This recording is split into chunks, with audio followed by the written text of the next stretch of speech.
हमारी लाडली बेटी, शाम को आते हुए राशन लेते आना।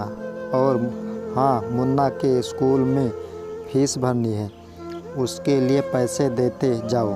बीबी की इस मांग पर जेबें उल्टी करके दिखाने के सिवा बड़े के पास कोई दूसरा उत्तर नहीं था।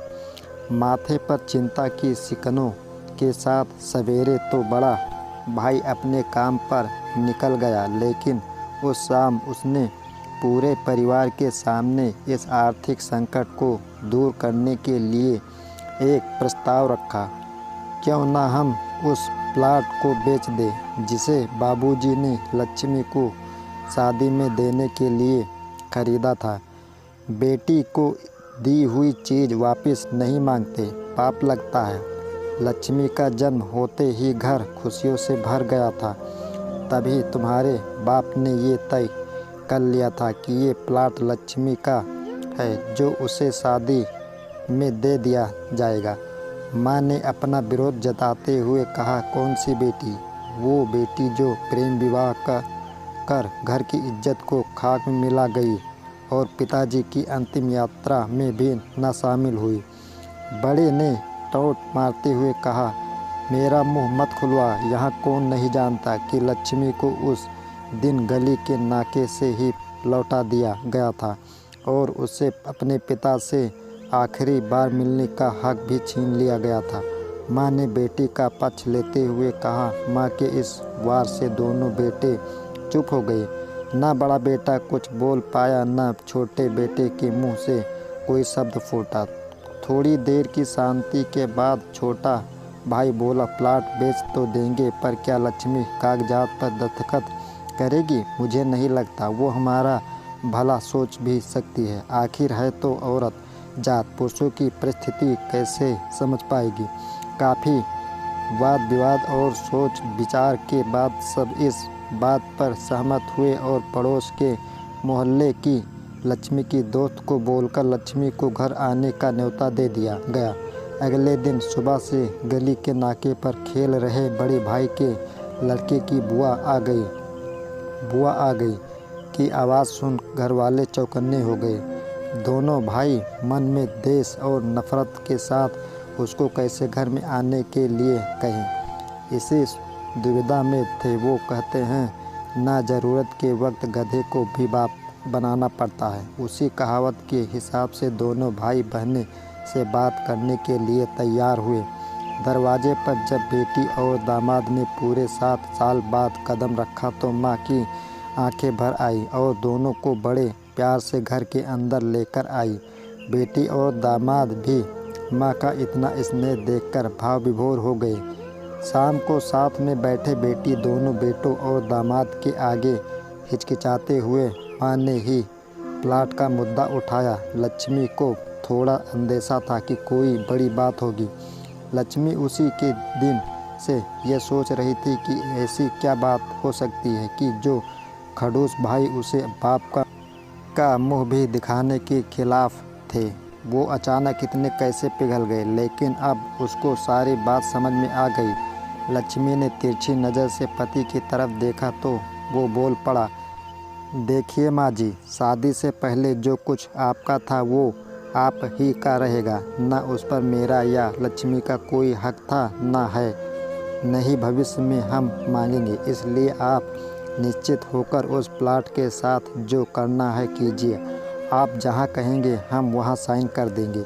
सुबह से अपने जीजा से नज़रें चुरा रहे दोनों भाइयों ने अब अपने जीजा को अच्छे से देखा।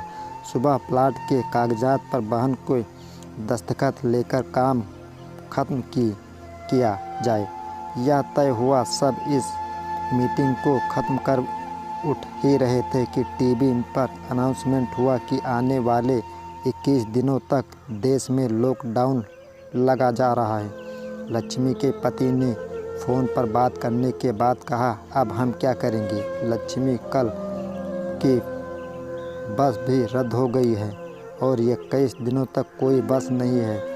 हम तो फंस गए। इस खबर से दोनों भाई बहुत निराश हो गए, क्योंकि एक तो उनकी आमदनी कम थी और 2 लोगों का और खाने पीने का बोझा बढ़ गया था। लेकिन माँ अंदर ही अंदर खुश थी, क्योंकि इतने बरसों बाद घर वापस लौटी बेटी इसी बहाने कुछ दिन आराम से उसके साथ रह पाएगी। दोनों भाई छूटक सब्जी और फल बेचा करते थे। कुछ दिनों में ही लॉकडाउन के चलते और कोरोना वायरस के चलते लोगों ने उनसे सब्जियां और फल खरीदने बंद कर दिए। पहले से खराब उनकी आर्थिक स्थिति और ज़्यादा खराब होने लगी और वह मन ही मन लक्ष्मी के कदमों को अशुभ मानने लगी। बहन और जीजा जी से उनकी यह हालत छुपी नहीं थी। लक्ष्मी के कहने पर उसके पति ने दोनों भाइयों की सब्जी और फल की रेडियो पर लोहे की राड और जालियां फिट कर दी।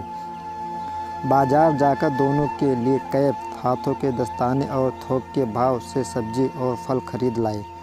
दोनों की रेडियो अच्छे से तैयार कर फल और सब्जियां ढक कर दोनों भाइयों को टोपी और दस्ताने देकर जीजाजी ने उनसे कहा, एक बार इस तरह से धंधा करके देखो, शायद आपका मुनाफा बढ़ जाए। थोड़ी आनाकानी करने के बाद दोनों भाइयों ने जीजाजी के समझाए अनुसार धंधा शुरू किया। क्या गलत किया था बहन ने जो हमने उसके साथ इतना बुरा सलूक किया? शादी ही तो की थी और शादी करने से पहले हमें बताया भी तो था। हम ही थे जो उसे स्वीकार नहीं कर पाए। दोनों भाइयों के मन में द्वेष और नफरत धीरे धीरे क्वारंटीन हो गए।